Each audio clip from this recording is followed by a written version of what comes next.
Hello, global citizens. Welcome to another episode of Global Talks.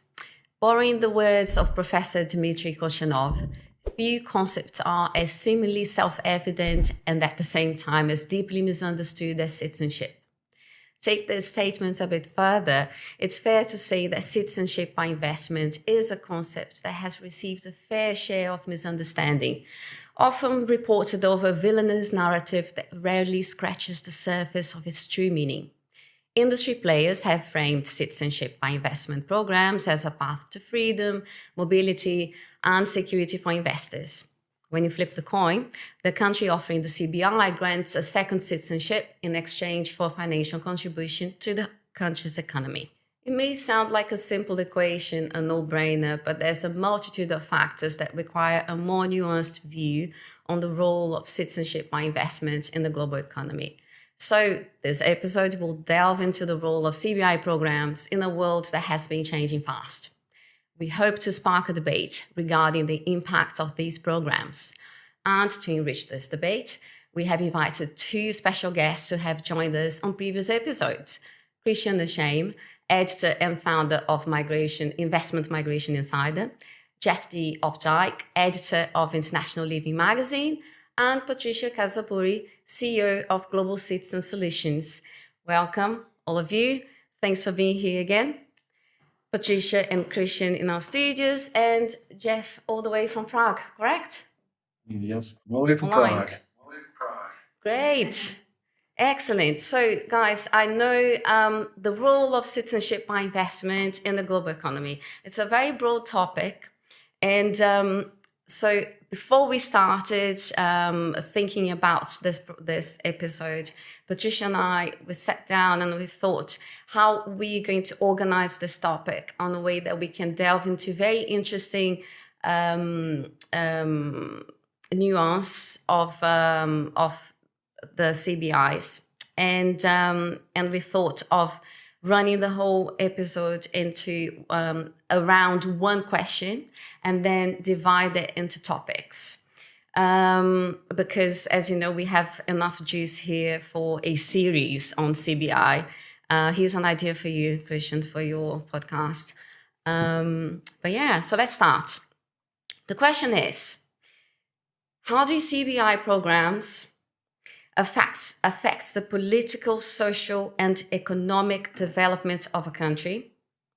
And specifically, what are some of the broader economic implications of citizenship by investment? So I'd like to bring this to the table now to hear from all of you how this dichotomy works and how we could maybe think about the investor as the investor choosing, how they should choose programs, and how nations could create those programs.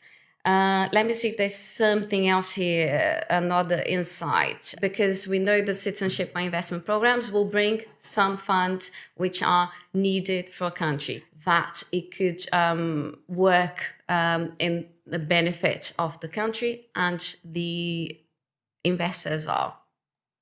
Who wants to talk first? I mean, there's a multitude of countries and programs, and it's very hard to take a kind of a simplistic approach to it without delving into the motivations of each country. So if you look at let's park Europe for a bit, because I think Europe comes with a whole different set of things. But look at the Caribbean structure of CBI programs. And then you have the investors, again, like you mentioned, for a number of reasons, they'll sought up to pursue second nationality, and it may be because they want an entry to be able to invest, do a U2 in the US, or they just want a little bit more mobility if they were born in a country that is quite cumbersome to get travel visas and so on. Often we find that investors kind of vilified for doing something like this. My idea is that a lot of way to kind of frame this conversation in a really positive way in the future, like a good path for programs, is to look, and it's a little bit the responsibility maybe of each country of having a master plan of how to best employ these funds. So if you look at successful countries, again, just to stick with the Caribbean, that do quite well and have high GDPs, is to do with, obviously, one thing that all these countries have in common, on the positive side, is a vibrant tourist industry, but equally, countries that do well and have high GDP and a high educated population in the Caribbean are the ones that look to diversify. So might be with a fintech industry, or trying to become a business hub. So I think partly there should be a little bit more transparency from the governments in these countries, and have a proper plan. So look, what it is that we can do. We're very close to the US. They're like in the Caribbean, everyone speaks really good English. So if you ever had an opportunity to go to a Caribbean island and stay in any of the resorts, or even more local, down to earth places, is genuine, really good hospitality. So wouldn't it be something that you could invest and have a really good university? I don't know, but the only way kind of forward is to invest in a way that would give longevity, diversification. So perhaps that would be a positive way of framing and this transparency where actually the money is going. So what you're saying, Patricia, is due to the planning of the country itself, how they will plan to optimize the use of those funds. And you also mentioned transparency there. Christian, what do you think about it? Do you think this is the way to go for nations implementing their CBIs? Do they also have to have a better planning together with, that Ministry of Agriculture and Infrastructure, and, to make a better use of these funds? Well, let me see if I understand your question correctly first. Are you asking what is the optimal way of structuring a citizenship by investment program so that it brings Okay, there are various models, right? The ones that have been tried, the ones that are common, are either you in the Caribbean, what they did, they said, okay, we had this sugar industry, for example, in St. Kitts, right? Mm-hmm. We had the sugar industry. It wasn't economically viable. Yeah. And they needed to close down those sugar factories, they weren't making money, and so a lot of people were now suddenly unemployed, and they needed somehow to raise money, either to take care of those unemployed people or to find other ways to employ them, right? And one of the ways they did that was they said, okay, we have the Sugar Industry Diversification Fund. Now you can ask yourself, how is that money? But it's very hard to get hotel financing to build a hotel in the Caribbean. If you're in Europe, you can go to a bank and you can get 70% loan to value at a reasonable rate. That option doesn't exist in most of these Caribbean islands, either because those economies are too small to be interesting for banks, or because it's just too complicated for a variety of reasons. But an alternative means of financing the development of hotels and resorts in the Caribbean then is to finance it through citizenship by investment. Now, that creates employment, and that's something that, some guy from St. Kitts and Nevis can go to work at the Park Hyatt, and he works there for a few years, and now he can work at a Hyatt anywhere in the world, right? He's skilled enough for that. So you have the donation model, you have the real estate, designated, specified types of real estate investment model, and then you have the government bond model. And the government bond model is essentially, I think it's the least beneficial, because you're essentially just providing liquidity to the government of that country, right? Yeah. So it's not so interesting.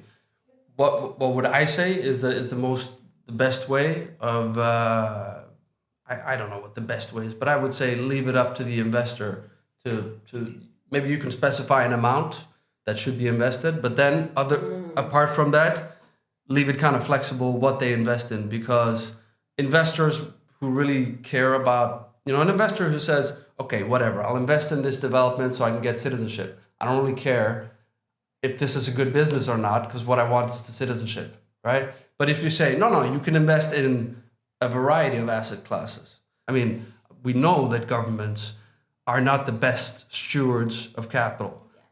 Certainly much worse than the private sector on the whole, right? So giving it to them, leaving it in their hands, I think that's probably suboptimal. Yeah.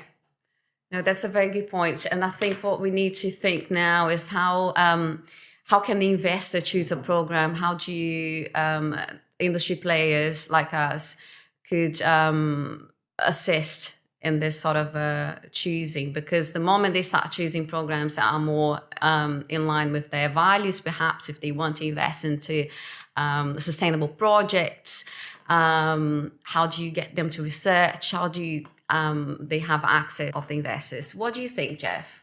I come at this from the investor perspective, from the citizen perspective, because that's who I write for. My impression, and I think this is pretty accurate from the interviews I've had, you have to look at who's buying these CBI programs.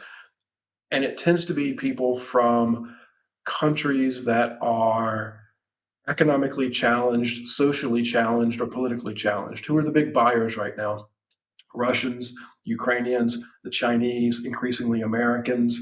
And what are they trying to do? They're trying to flee, the British as well. They're trying to flee Brexit. Americans are trying to flee a destabilizing political situation and a destabilizing monetary situation. When you look at the size of the debt in America and talk now of, let's fight over the debt ceiling, which if that were to happen, ultimately creates a global financial catastrophe because you have political parties in America that are so divisive these days that it's just creating a bit of a personal lifestyle and financial risk. You have the obvious risks associated with Russia and Ukraine, and you have the obvious risks associated with being a Chinese citizen. So I look at these programs from the perspective that they are trying to draw in people who are looking to leave their particular countries for social reasons, lifestyle reasons, political reasons, and protecting their capital. They're looking for capital insurance, effectively, personal finance insurance, by moving and being associated with a different country. And you look at where these programs are, where these people are fleeing to. They're fleeing to the Caribbean. They're fleeing to places like Portugal, and those are nations where people are feeling much safer about the political situation and the safety of their capital. Okay, I see. I think there's also, I'm going to drop a question now, which I think it's, I don't know if you're able to answer, but I was thinking from the perspective of the investor, are there more imaginative ways that countries could create, eligible investments? In Portugal, there is the cultural route. Maybe Patricia wants to talk about it. Is taking a long view of what it is, where are we in the world, and then try to apply locally and get people investing in these countries involved. That's where the real gain is to be. So, for instance, you see in Portugal, there is different paths of investment, for instance, for someone wanting to be here. There's a really hot potato when we talk about the real estate investment, and kind of the immediate reaction is, let's shut it down. So the immediate reaction is say, okay, let's stop this investment path and quash some kind of a political crisis, rather than looking this in a positive way. It's like, how can we use that to our advantage? So why don't you say the investors that bought real estate in Lisbon, they make their apartments available to affordable, housing, or that if you invest in a project that will have really good, ecological, sustainable housing, or that will kind of meet all our kind of European and global targets. what you're seeing with the cultural one now, we're beginning to have a few more options to explore. But this is actually fairly recent. And we've had clients that try to offer a grant to a university in Portugal to invest in science because they were heavily involved with this university. And it was very hard to get accreditation. So in the end, they went a different direction. So there are like so many things to actually have positive impact. See what can we do that will give this long-term path to the locals, but equally make the kind of the home countries, the welcoming countries, places where people want to be, because that's where the real value is. Like, when you're having people move to these countries and enhance the community. That's a good point, and I will connect it with GDP. But you want to talk, so you talk. Look, make the connection first. Make the connection first. No, because I think I both what Jeff has said and what Patricia said has given me a lot of thoughts. But I want to hear how you connect this. like last year, the Portuguese Prime Minister, Jeff, so do you hear, announced that the GV was up for revision and saying that it already served its purpose and so on. So we have this specific example of Portugal, but I would like to not to forget other countries as well. I would like to ask about this economic development. How do we translate the CBI into an economic development path to a country? Well, first of all, GDP. If somebody invests in Portugal or in the Caribbean, that's counted towards GDP, right? GDP, what is it? It's investment plus consumption plus government spending plus net imports, right? Or net exports, right? That's how you calculate GDP. So any kind of transaction is going to be calculated to the GDP. But I think what you're asking is, how does it directly benefit the people already living in that country? Now, first of all, when it's always struck me as very interesting that if prices are going down, that's a disaster. Like if property prices are falling, that's a crisis. Mm-hmm. And if prices are going up, it's also a crisis somehow. So we have to kind of decide, is it a good thing if property prices go up, or is it a good thing if they go down, right? And so that is already contributing to improving the lot of Portuguese people who are from Portugal who live here, right? So I don't see, and in any case, it's, if we're talking golden visa investors, foreigners as a whole, not just golden visa, just foreigners as a whole. I think I saw someone share yesterday on LinkedIn that they account for 6% of property transactions. It's about 2% transactions. 2% of the 6%? Look at the numbers, historical numbers of golden visas. Yeah, it's very marginal. marginal. About 1,200 applications a year until maybe the last 2 years. Right. That kind of, was exponentially, but it's still talking maybe about 3,000 applications. Yeah. So if you look at the number of transactions. It's a drop in the ocean. Exactly. It doesn't move the needle in terms of the property prices. If people come here, they invest, that's already contributing to the economy. That's raising the GDP of Portugal. It's benefiting local people because they are the ones selling. Equally, it's just different things, because I often find that these programs, they get vilified because they're easy targets. It's just easy to make the correlation about a lot of people. But recently, we're seeing a huge wave of digital nomads, and there's you see in Spain, in Malta, obviously Portugal as well now, Estonia, a number of European countries.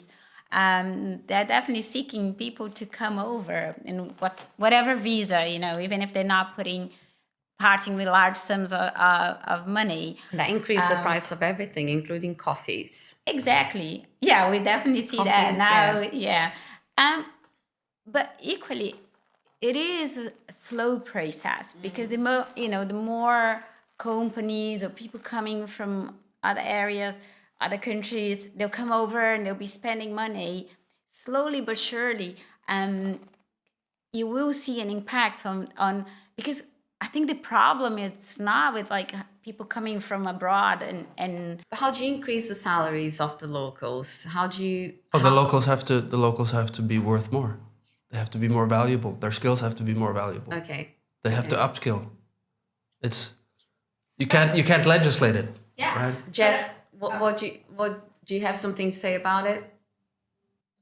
I think I heard something. I think Portugal serves as a pretty good example of the challenges and opportunities that exist in these programs, in that Portugal's program is obviously very popular.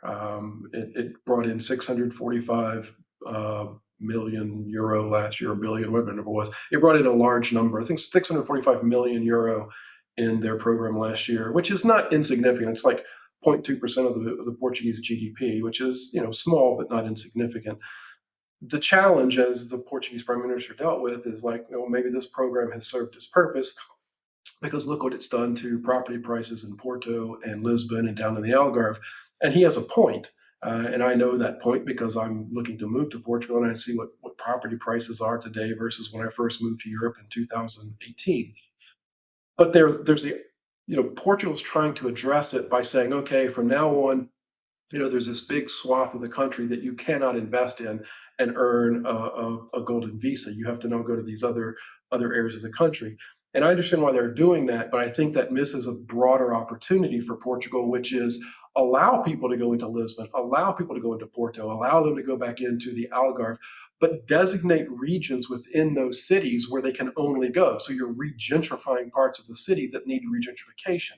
And in doing something like that, now you're forcing the CBI people who want to own a Portuguese passport, who want to have Portuguese residency, who want to live or at least own properties with these places, you're forcing them to buy underdeveloped properties. And now they've got to take cash and bring it into the country to redevelop those properties by paying the craftsmen and the rebuilders and all these people to go in and rehab these properties. That becomes sort of paramount to the CBI program that Portugal puts in place. And therefore, you're not only bringing in the property value, which is only really going to benefit the property owner who sold it. Now you're benefiting all these tradesmen and craftsmen, which gets to the whole point of raising salaries. Now you're generating a way for these people to earn income by forcing CBI participants to go into regentrifying projects. Go, Christian. On this, I just want to continue a little bit on what Jeff is saying in the same vein.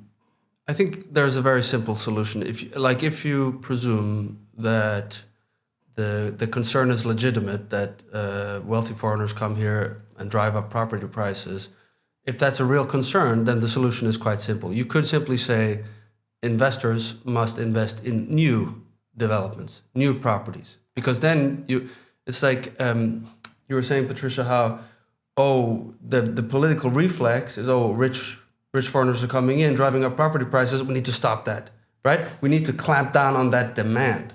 The people living here making 800-900 euros a month can't afford to live in Lisbon because the square meter prices are too high. So if Portugal wants a foreign investor to channel money into something that makes housing more affordable, then just build new housing, right? And on that, while at it, put really good, environmentally friendly construction targets and things like that, With so many, I know, and we've got a lot of international companies that are setting up tech hubs, for instance, in Portugal. And there's a number of Portuguese, because Portuguese typically, in Spain is the same, highly educated, good, educational institutions. But people used to feel that they would graduate and they'll have to move to the UK, to Germany, to the US, whatever. Whereas now you have, for instance, a lot of tech guys that were moving abroad, and then with the boom of these companies coming here, they're being able to move home and get decent salaries. We can't really and another thing that must be said, both like in Spain and definitely in Lisbon, that we see it's a very close to home reality. Even though we've had a whole year last year of non-golden visa investment in these locations, the prices did not go down at all. In fact, they went up. But that's not a mystery because golden visa is not driving the market. No, actually, a lot of Europeans British, drive the market. French drive the market. And have this long view of like one day wanting to move here and be part of your community, of your country. Yeah. Shouldn't that be seen as a really positive thing? It's a really positive thing. But the question should be, how do you make this really filtered down to the economy and not be used as kind of cheap political, argument? That's a very good point, because I was going to ask, there are the wishes of different political parties, with the example of Portugal recently, Jeff. Thankfully, this has not come to fruition, but that just shows that there is a lot of lack of understanding from the political sector. No? I don't think that's the No? case. Go. I think there's a certain political segment that is using a lack of understanding among the voter base to gain political capital. Yeah, that's a good point, yeah. I think they understand perfectly how What economies they do, work. Yeah. There are tough conversations to be had, but I think, and again, using London as an example, just to kind of do the correlation, I think the hardest part of, obviously, wasn't just that wealthy people coming in and buying all of this kind of real estate, but it was the fact that the real estate were left unused for part of the year, because then the local businesses suffered. So again, with everything, it's never that simplistic, and the conversation should be have and again in Europe or in the Caribbean is, how can everyone benefit from it? Yeah. Both the investor, there's a really clear correlation, because the benefit is whatever the motivation was there to do this in the first place is there, but for the population to actually see the benefit, and like Christian said, not just be From your experience working and writing about CBIs, do you know of any country that is really good at earmarking the resources of CBI going to specific developments, such as like 30% of the income will go to primary education, roads, and so on? Do you know of any country doing that now? Malta does it. Of course, we're not allowed to say that Malta has a citizenship program. Yeah. Yeah. It's a citizenship policy. Policy, yeah. But in Australia, for the significant investor visa, the government says you must invest X percent in venture funds or venture capital. Mm-hmm. You must X percent in medium risk funds, and you can invest X percent in bonds or whatever. So okay. You asked, what is the best way of spending CBI money? And the truth is, I don't know, but nobody knows, right? That's why I think we should leave it up to individual investors. We can stipulate the amounts, mm-hmm. The magnitude of the investment, but I think you need for the allocation to be efficient, for the allocation of capital to be efficient, you need to let the people whose money is at stake choose how to allocate it. And government spends someone else's money on someone else. So they're not that careful about how they spend that money. But if you spend your own money, you're much more careful. So you'll allocate it more efficiently. You'll do more research. Yeah. You'll invest in a sector that you're familiar with, maybe have experience from, right? But if you tell the government to say, that they're going to decide how people are going to invest, it's not going to be invested as efficiently. That's some very interesting thoughts. I'd like to now go to Jeff, because Jeff writes about investment quite widely, and I'd like to know, what do you think about it? Is it up to the investor the countries that tell you, hey, you can invest in government bonds or give a donation to the country or something like that, that's stupid. I would never invest in something like that because I trust government about as much as I trust a monkey at a banana plantation. Governments are horrendous at managing money and distributing capital. They are absolutely horrendous at it. So a program that takes in investor money through these CBI programs and goes into the government is basically money that's wasted. I would argue that the smartest way to approach this for a government is to say, sort of going back to what I said with the Portugal thing, make the money go into regentrification of blighted neighborhoods, blighted warehouses, blighted industrial districts. Make the money go into, building a company, hiring employees. Those are where you're going to get the best bang for the buck because now you're adding to the economy because somebody's bringing in and they're saying, okay, if I have to put money to work in country XYZ, where is that money best going to generate a return? What industry should I be putting that money into? What neighborhood should I be looking at regentrifying if I'm going to go buy a house and I got to sort of turn this thing into a livable house again? Where is it best going to generate an income for me or a profit for me? Government doesn't think that way. So it comes down to the investor who thinks that way. So I would argue that the best opportunities for investors are in countries where they're telling you, hey, come in and put money to work as you see fit. That's very good. Wow, amazing insights here, guys. I agree. I think that's the best way. And ask about with gentrification, obviously comes brains from other countries as well. So I want to talk about people and the human capital around CBI. It's very broad, so just stay here, stick around. I will formulate a question that will make sense.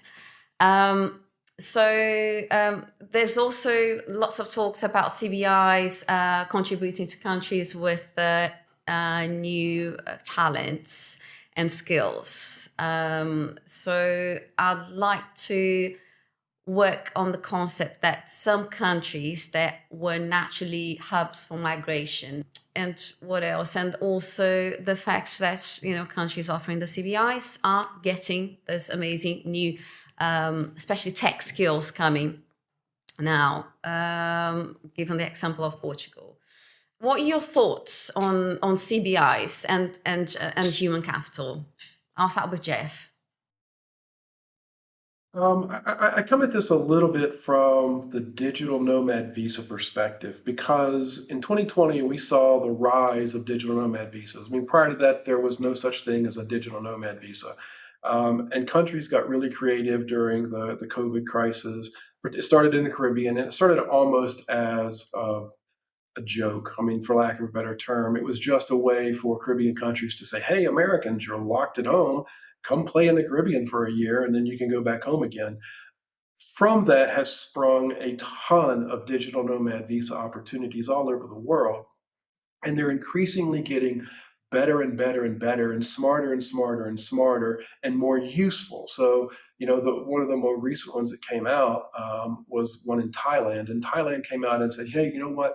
We're going to create this visa that basically brings in high net worth people, people who earn a real income, and we're going to give them a visa for 10 years.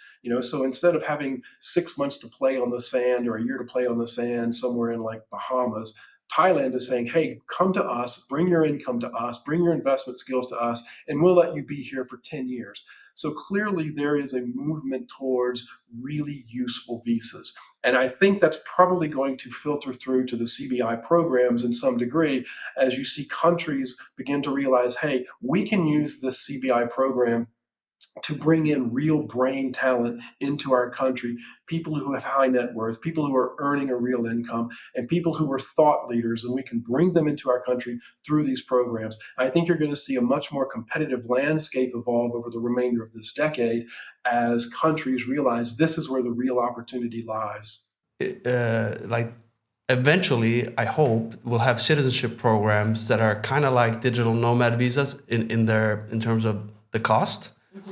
I think that citizenship by investment is way too expensive right now. I mean, right now, you have to basically be able to afford a nice luxury car to be able to afford citizenship by investment, right? That's really unfair.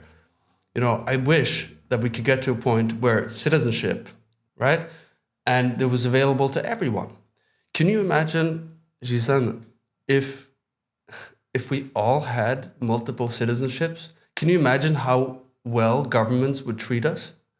You have to look. You have to look at citizenship as a market, right? Now, only a minority of countries have put their citizenship on the market. But I think over time, more and more countries will put their citizenship on the market. Maybe it won't be citizenship. Maybe they'll start slowly with residency 10-year visas, and then now it's permanent residency. But eventually, it'll be citizenship because it's essentially club memberships, right?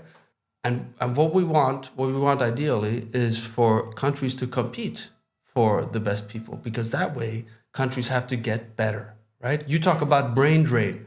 You say, is this industry contributing to brain drain? Well, certainly it is. And that's a good thing, okay? I would rather be in country B than country A. It's not like we're manipulating them somehow to go there. It's like they didn't have the choice. We gave them the option, and given the option, they choose B, right? Voluntarily. So in their own judgment, for that individual, they have said country B is preferable to country A.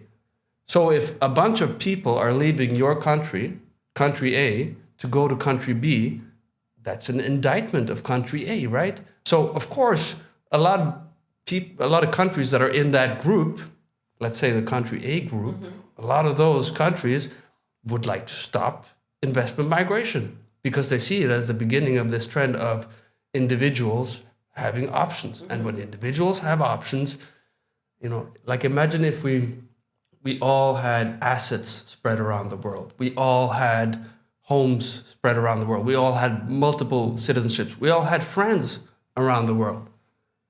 I mean, they would have to give us the best treatment possible just to make sure that we stayed. And that's really the dream scenario here. But to get to that scenario, the cost of citizenship has to come down. It's the first time I hear this parallel of citizenship and a members club, and it totally makes sense. The supposedly brain drain, which is not really, because this brain could be working anywhere. It's the consumption of the body that ends up somewhere else. And the brain, by the way, sorry for interrupting, but the brain doesn't belong to country A. Absolutely, yes, I totally agree. They don't own it. Yeah. If the brain wants to move, the brain should be allowed to move, right? So investment migration punishes countries that are not doing what they should be doing to make conditions more livable, right? Maybe they have maybe taxes are too high. Maybe there's too much violence. Maybe there is political infighting. Maybe I don't blame Norway for that. Some people will move for the weather, but the point still stands, right? It's if we want countries to get better, if you want any market to improve, just introduce competition. Patricia, do you have some thoughts about it? Yeah, but also just kind of agree with both Christian and Jeff's comments on that. But I think it's also important on this kind of brain drain concept and digital nomads to make distinctions as well and to make things, I actually see the path or the future for that on the residency types of programs.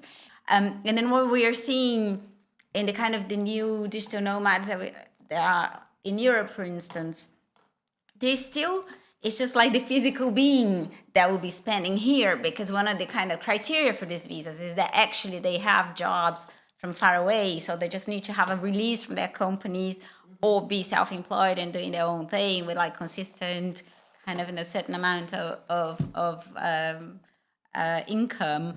and bang, they'll be okay. I agree in migration. So, and I think it should be freely.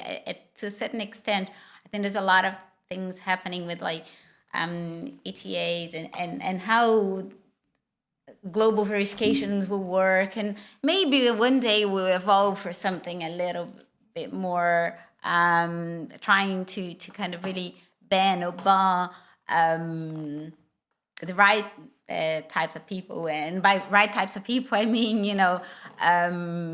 If you did, if you did, it would have been the size of a brick, right? And it would have cost you $15,000, right? But today, little kids in Ethiopia have smartphones, right? And it's because some people rich people were willing to pay stupid money for bricks of a phone in the 80s that provided the R&D capital necessary to bring down the cost of smartphones until we're at a point now where little kids in Ethiopia have. But eventually, the fact that, okay, there are buyers, there's a demand, a monetary demand for citizenship, that'll bring more countries online in this market, and that'll drive down the cost until eventually little kids in Ethiopia can buy citizenship. That would be fair, right? That's the scenario we want to get to. And you say, okay, is it utopian? Yeah. But in the 1980s, it was utopian to think that.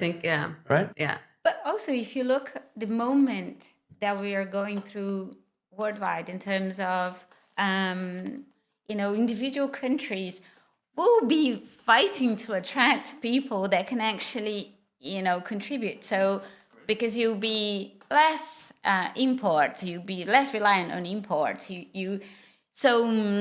There will be that, and we're seeing tech industry is the easiest one to talk about it because. But you see in agriculture, you get the know-how, you get the people that are good at it, and you want to attract us. If it's something that your country has no history or knowledge of certain industries, but suddenly becomes a need, you will seek these people out. And we're seeing that with Brexit now.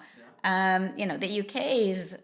If the nature of the capital is increasingly virtual, right? So that means that you just need to attract the people who are the owners of that capital, and they can easily take that capital with them because it's, Mark Zuckerberg can move to Bolivia, and now, Facebook counts towards Bolivian GDP. You see what I mean? Yeah. Whereas, 100 years ago, it wasn't so easy to move your factory to Bolivia or whatever. And so if capital is increasingly virtual, there's going to be competition for the people who are the owners of that capital. And that's a great thing.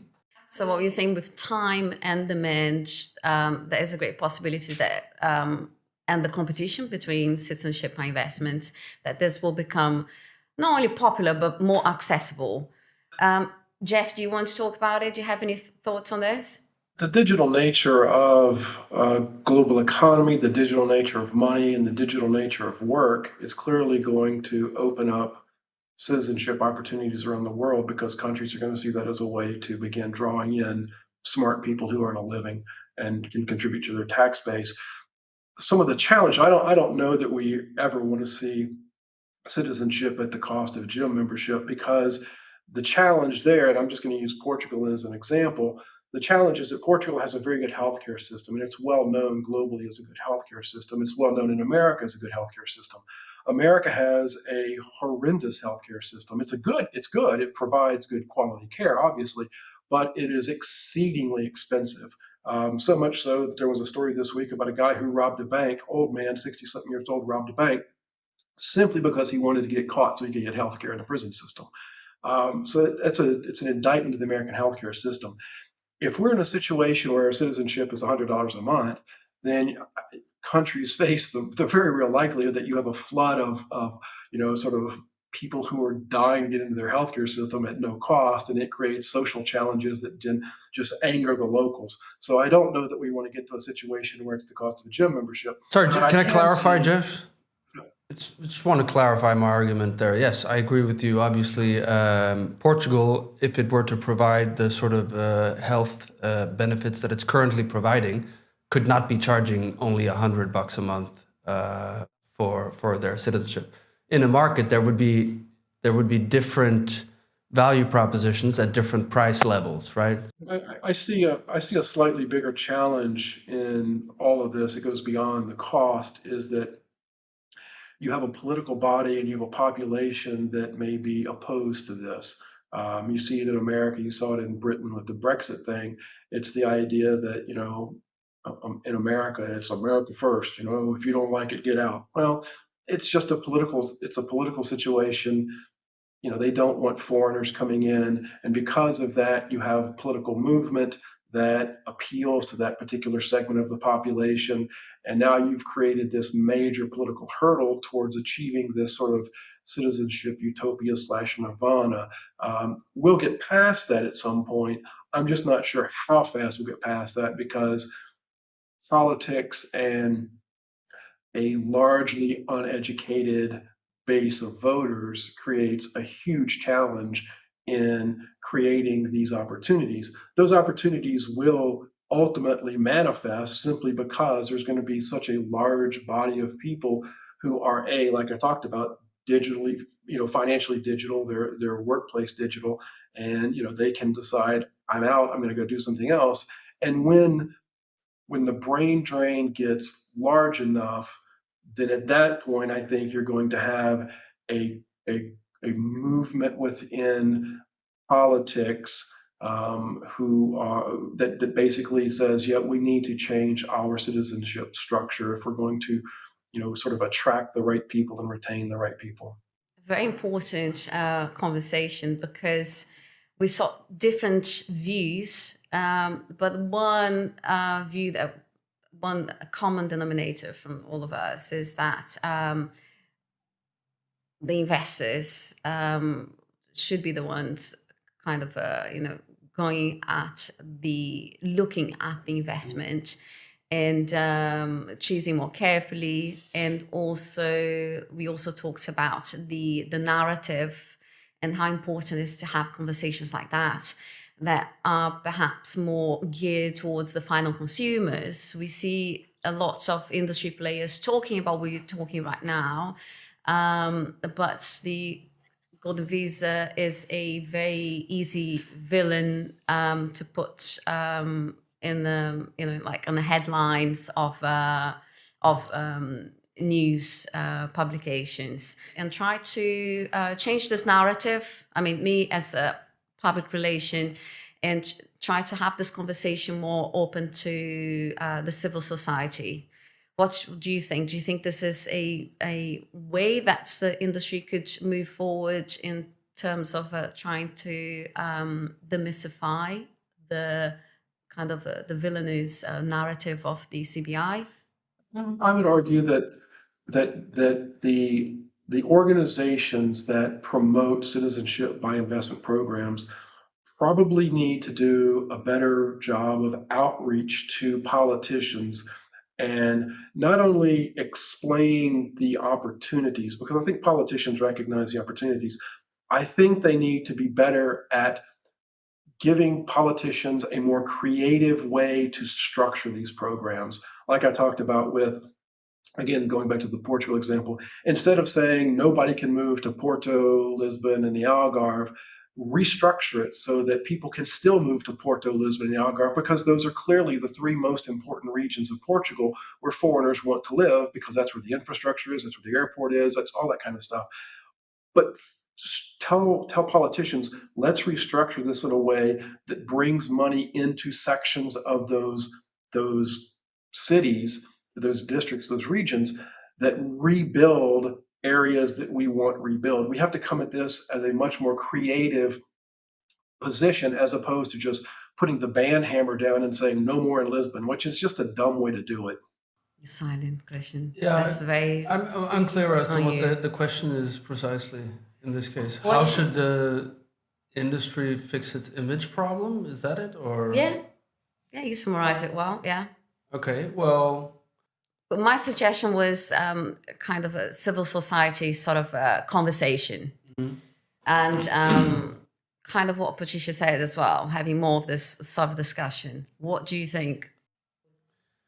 I think it's probably more efficient to target the demand side. That is to say, probably, and I'm not sure, but probably the most viable path is to show government, look, there is all this demand. Like show Spain, look at all these digital nomads going to Portugal. Here's you want a piece of that action? Well, here's how you should reform your program or whatever. Or tell Malaysia, look at all these people going to Thailand as digital nomads. Don't you want them to come to Malaysia instead? Well, if you want that, then you should do X, Y, and Z.